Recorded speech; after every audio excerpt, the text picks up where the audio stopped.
Hi, everybody. Just wanted to say briefly two things. Glad to see that my friends and family members back on the coast of South Carolina didn't get the worst part of Hurricane Ian. Feel really bad for those people in Florida who I'm sure are really going through a hard time right now. Well, was this coast dwellers who went through Hugo back a number of years ago. We know what they're going through, and so anyway, hearts goes out to anyone down in Florida who is having to deal with that um, right now. Um, and then on a more positive note, I just wanted to share the good news with friends and family that this person right here actually finally did it. I bought a house, if you can believe that. Um, I know some people might say, well, so what?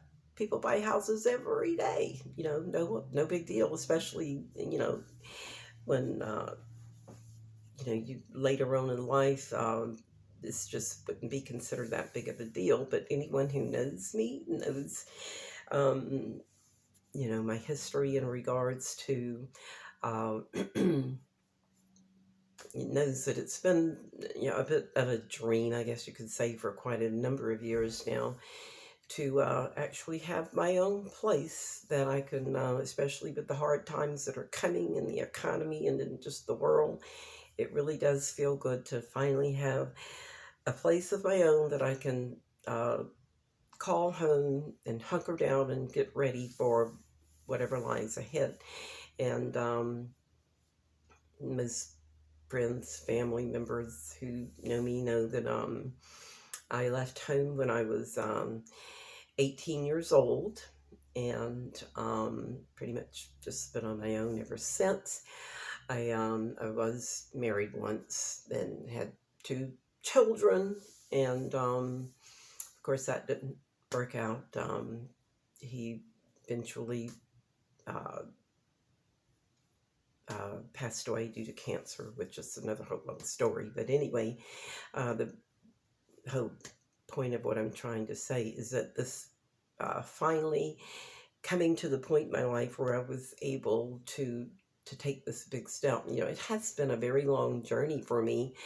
I like I said, I left home when I was 18 years old to go to college. I worked some odd jobs and different things in my later high school years so that I could save up money, because it did come from let's just say a family that was not real well to do.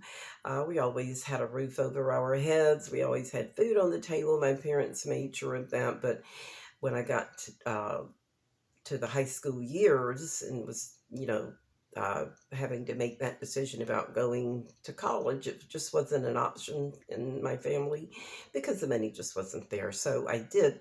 Fortunately, and I'd always, from a very young age, I'd always wanted to be a school teacher. Used to play school with especially my two younger sisters. I'm sure they remember that, how uh, whether they wanted to or not, I would tell them, okay, time for school today. And anyway, I don't want to digress too much. Um, but that dream, of course, of being a classroom school teacher was just something that you couldn't do back in those days unless you went to college. And so, fortunately, I had a cousin who I used to go visit a lot, and she knows who she is. But anyway, and she encouraged me a lot that I could go to college if I wanted to. I could get scholarships and probably get some student loans. But anyway, again, I'm digressing way too much. But I did, long story short, manage to do all of those things and left home and worked my way through college. It was a very long, hard task. It totally was not easy at all, but eventually I did make it through. I graduated. I eventually even went back to graduate school, got my master's in English in the field of education. And uh, but the point of what I'm trying to make, I guess, of all of this is that during the course of having to do all of these things, work my way through college, raise two children pretty much on my own. When I became a school teacher, um, I had to move so many times uh, because I didn't have a home base someplace that I could really work from. I mean, when my kids were in high school, at that time I bought what I call a pretend home. You know, it's a double wide mobile home, which was nice. It was okay. And I lived there for a very long time. I remember thinking when I moved out of that place, I'd lived there for like 12 years. And it was the longest that I'd ever lived in one place in my entire life, because even as a child, we moved around a lot. And really did feel weird living in one place for 12 whole years.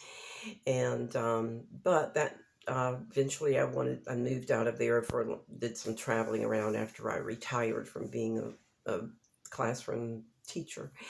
And I counted up the other day how many different places that I've lived in my life, how many times I've moved in the course of my life. And believe it or not, I was able to remember 45 different places that I have lived, and more than 45 different times that I've had to move. And, you know, most people, if they think back, they probably have lived in, they could maybe come up with 10 different places. You know, unless you're in the military, I guess that would be a different story. But most of the time, I just moved around a lot for one reason or the other. Um, and so for the past few years, especially because looking for some kind of stability, to hunker down for what's coming, the storm that's coming in the financial system, you could say, and in the economy. Um, I have finally, and I did have some help and encouragement from different ones, but mostly I can pat myself on the back and say, yes, I did it. I did it pretty much by myself, and for that I'm very proud. And I guess I want to conclude this with just kind of a little bit of a word of encouragement to anyone who might be listening to this and who might have some goal set for themselves out there, that it might seem like it's you know, an impossibility, and you struggle and it seems like you're never going to make it. But I really do firmly believe that if you just persevere, if you just keep that target in front of yourself and don't allow yourself to be discouraged by all the things out there that can and will discourage you, that you really can make it, you can do it. So anyway, enough said about that. Thank you for watching.